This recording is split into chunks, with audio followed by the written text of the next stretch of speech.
दुबे, श्री निशिकांत दुबे। धन्यवाद सभापति महोदय। कुछ इतिहास जो है हम लोग पढ़ते हैं सभापति महोदय, और कुछ इतिहास को बनते हुए देखते हैं।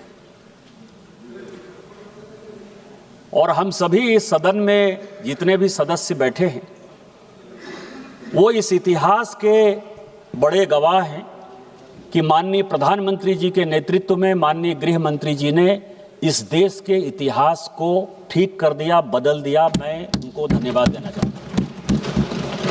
धारा 370 खत्म होते हुए हमने देखा इसी सदन में, 35A खत्म होते हुए देखा इसी सदन में, महिला रिजर्वेशन बिल 33% इसी सदन में जो है बदलते हुए देखा।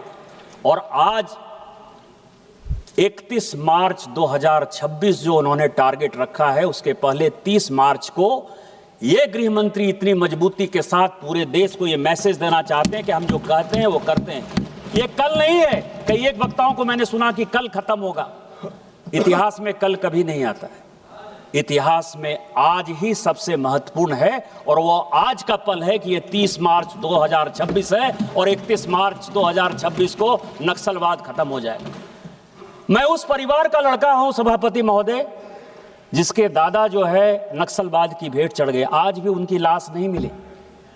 पिछले 35 साल से मैं अपने दादा को जो है ढूंढ रहा हूं और उनका श्राद्ध तक नहीं कर पाया।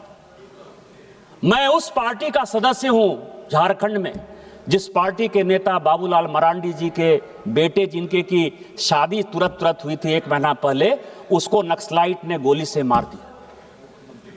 मुख्यमंत्री थे बाबूलाल मरांडी जी। मैं उस झारखंड राज्य का सांसद हूं जिसमें 24 में से 18 जिले नक्सलवाद की भेंट चढ़े। और इस सदन में क्या चर्चा होती थी?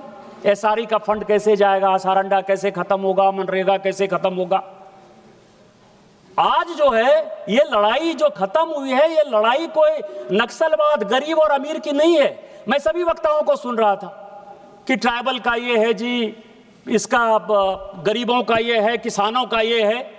मैं इस सदन के से पूछना चाहता हूं आपके माध्यम से कि इस नक्सलवाद के नेता कौन रहे? चारू मजुमदार शेड्यूल ट्राइब थे, ओबीसी थे, किसान थे, क्या थे? कानू सन्याल ब्राह्मण थे, विनोद मिश्रा ब्राह्मण थे, विश्वनाथ तिवारी ब्राह्मण थे, सत्यनारायण कम्मा थे, नागा रेड्डी थे।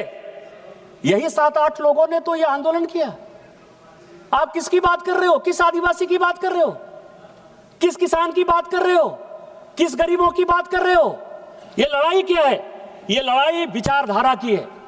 और ये विचारधारा की लड़ाई 1 अप्रैल 1949 को जवाहरलाल नेहरू जी ने सभी मुख्यमंत्रियों को पत्र लिखा। 1 अप्रैल 1949, आज 30 मार्च है, 1 अप्रैल 1949। उस पत्र में वो लिखते हैं सभी मुख्यमंत्रियों को कि इस देश की सबसे बड़ी समस्या कम्युनिस्ट पार्टी, कम्युनिस्ट आंदोलन है। इस आंदोलन को दबाओ, ये नक्सलवाद की तरफ बढ़ेगा, ये देश के टुकड़े टुकड़े करेगा, ये स्कूल नहीं बनने देगा, ये कॉलेज नहीं बनने देगा, ये रोड नहीं बनने देगा। लेकिन हमने क्या किया? हमने क्या किया? कांग्रेस पार्टी जब टूटी तो इसने सीपीआई का सहारा लिया। सीपीआई के सहारे के साथ 1967 से लेकर 1969 इस देश का ऐसा विषय था जब वीवी गिरी को जिताना था और नीलम संजीव रेड्डी को हराना था, तो कांग्रेस ने सीपीआई के साथ मिलकर अपनी सरकार बनाई और उनको राष्ट्रपति बनाया, और उसके बाद यह नक्सलवाद पैदा हुआ। वही कांग्रेस नेहरू जी की बात नहीं मानकर इंदिरा जी ने इस देश के साथ भारी नुकसान किया।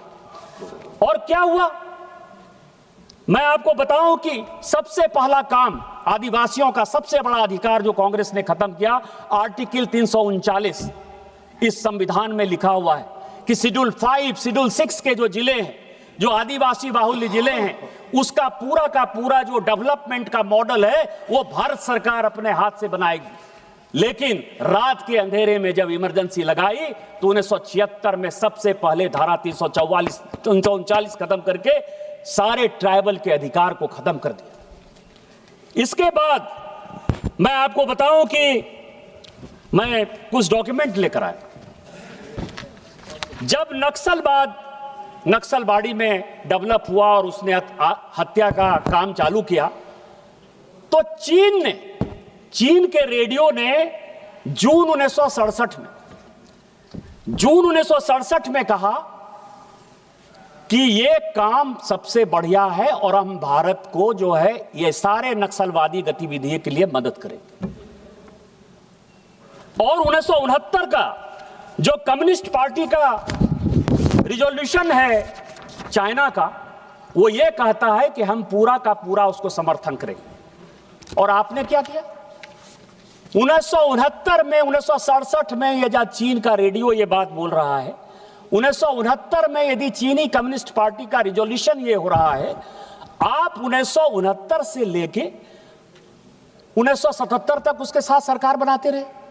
हम भारतीय जनता पार्टी के कार्यकर्ता हैं, हम राष्ट्रीय स्वयंसेवक संघ के कार्यकर्ता हैं। हमारे लिए ये आइडियोलॉजी है, हम इस आइडियोलॉजी के खिलाफ हैं और आपके लिए ये सत्ता प्राप्ति का केंद्र है। आपने क्या किया?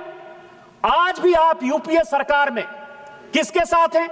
उसी कम्युनिस्ट के साथ है जिसने इस देश को तिरुपति से पशुपति तक पूरा कॉरिडोर बना दिया। आज यूपीए में, केरल में जो है आप उसके खिलाफ हैं, केंद्र में सरकार बनाने के लिए यहां है। बंगाल में आप उसके खिलाफ है, केंद्र में यहां सरकार बनाने के लिए यहां खिलाफ है। और ये सब डॉक्यूमेंट है।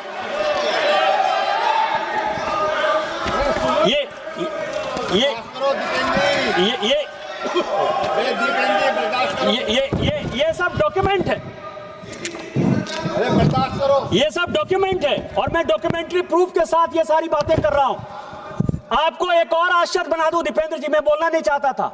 1969 में 15 नक्सलवादी चीन में ट्रेनिंग के लिए गए और वो जब लौट के आए तो 71 में उसमें से 8 लोगों को इसी कम्युनिस्ट पार्टी ने अपना एमएलए का टिकट दिया बंगाल के अंदर, क्योंकि ज्योति बसु को हराना था।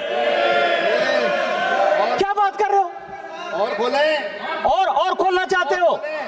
1980 के अंदर 35 लोग चीनी कम्युनिस्ट पार्टी के सदस्य होने के लिए गए, उनको ट्रेनिंग दिया गया और उत्तर प्रदेश के चुनाव में, झारखंड के चुनाव में, छत्तीसगढ़ के चुनाव में, बिहार के चुनाव में, बंगाल के चुनाव में, उसमें से 5 लोगों को कैंडिडेट बनाया आपने।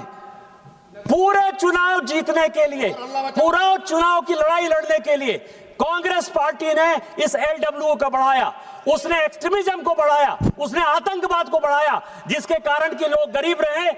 आज जो हमने किया है, और बताएं, आज जो हमने किया है और माननीय गृह मंत्री जी ने किया है, ये सबसे इंपॉर्टेंट है। हमने जो है लोगों को लोग समझा है।